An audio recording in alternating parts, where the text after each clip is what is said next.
Hello everyone, we're gathered here today to mourn a great loss for every girl whose free time is consumed by reading romance novels, iced coffee in hand, while her favorite Taylor Swift playlist plays in the background. Girls who use this form of hopeless romantic-esque escapism to distract themselves from a society that's pretty much dominated by swiping on Tinder, months-long talking stages, and frankly a lack of romance as it once was. Taylor Swift and Joe Alwyn have confirmed the end of their 6-year relationship, and while I'm not one to usually dwell on the personal lives of celebrities, this news hits especially hard considering the many songs we've heard about men like John Mayer and Jake Gyllenhaal, so that the end of the relationship reflected in Swift's latest albums has served as an abrupt end to the reminder to many that love is in fact real. Today, we'll be commemorating some memorable songs written about the pair's relationship and contrast them with some songs in the earlier parts of Swift's discography. Some of the songs depicting Swift's past relationships are regretfully relatable, and looking back on them, we can appreciate the more hopeful lyrics that come in the later records.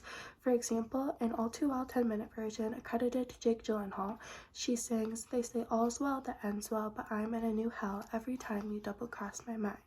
And in her 2010 album, Speak Now, she reflects on her relationship with singer John Mayer, writing in the song, Dear John, I see it all now, it was wrong. Don't you think 19's too young to be played by your dark, twisted games when I loved you so? Most of us here today have had someone in our past who we think of when we hear these songs.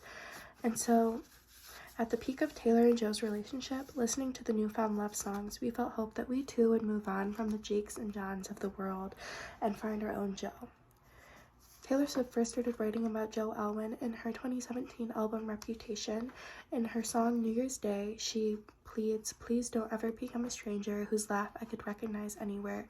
Years later, in 2020's Folklore, she writes Invisible String, in which she kind of goes on a tangent about the men and the life events of her past and how they've led her to Joe, saying, "Isn't it just so pretty to think that all along there was some invisible string tying you to me?"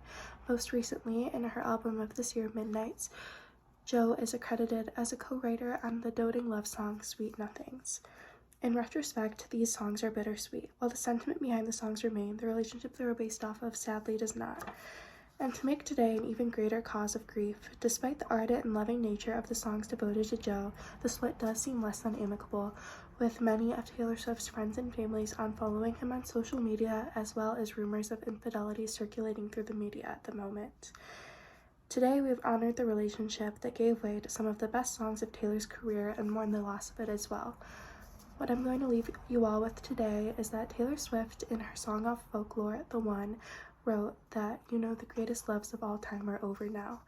And with that, I thank you all for coming and have a good night.